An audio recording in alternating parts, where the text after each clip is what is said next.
that I learned: be patient and be happy. And if you wish for something where it doesn't come to you, don't be sad or unhappy. Wait for it to come, be patient, and when it comes, you'll be more happy because of the wait. And then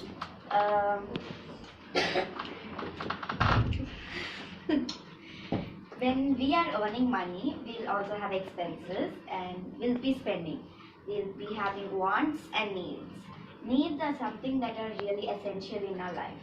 Suppose like water and food, basic necessities.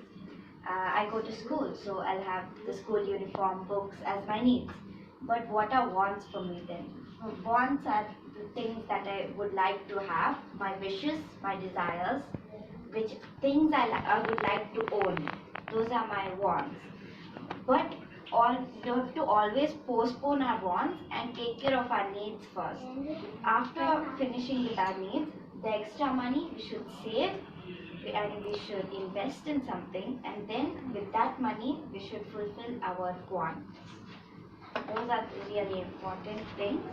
And then when we are spending money, before spending money we should have a budget.